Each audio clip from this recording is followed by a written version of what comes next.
भारत कैसे आजाद हुआ? आज से करीब 200 साल पहले भारत को सोने की चिड़िया कहा जाता था, लेकिन समुद्र पार से कुछ लोग व्यापारी बनकर यहाँ आए। नाम था ईस्ट इंडिया कंपनी। व्यापार करते करते उन्होंने पूरे देश पर कब्जा कर लिया। हमारे खेत, हमारा धन और हमारा सम्मान सब लूटा जाने लगा और हम अपने ही देश में गुलाम बना दिए गए। लेकिन हर जुल्म की एक हद होती है। साल था 1857। पहली आजादी की चिंगारी भड़की। मंगल पांडे ने अंग्रेजों के खिलाफ पहली गोली चलाई।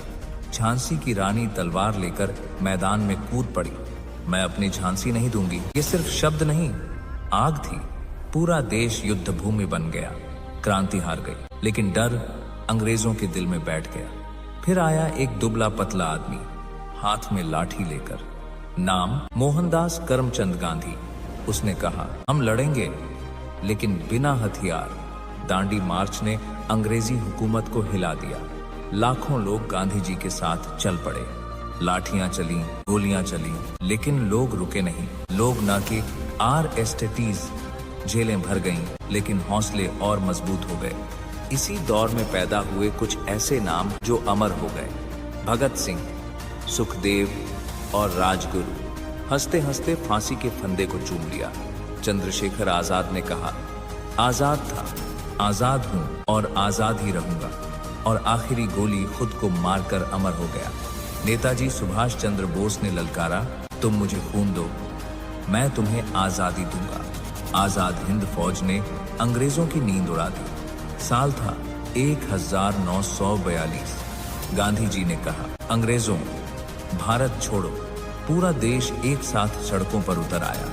कहीं लाठियां, कहीं गोलियां, कहीं जेल। लेकिन अब भारत रुकने वाला नहीं था। अंग्रेज समझ चुके थे, अब उनका राज खत्म होने वाला है। और फिर आया वो ऐतिहासिक दिन, 15 अगस्त 1947। सदियों की गुलामी के बाद भारत आजाद हुआ।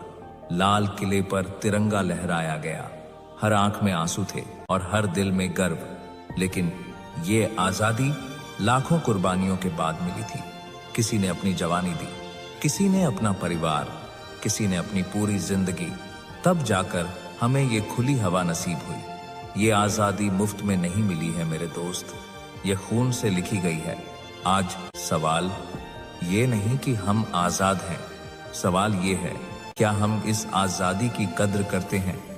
क्या हम उनके सपनों का भारत बना रहे हैं, या सिर्फ इस आजादी को हल्के में ले रहे हैं? याद रखना, ये देश शहीदों की अमानत है।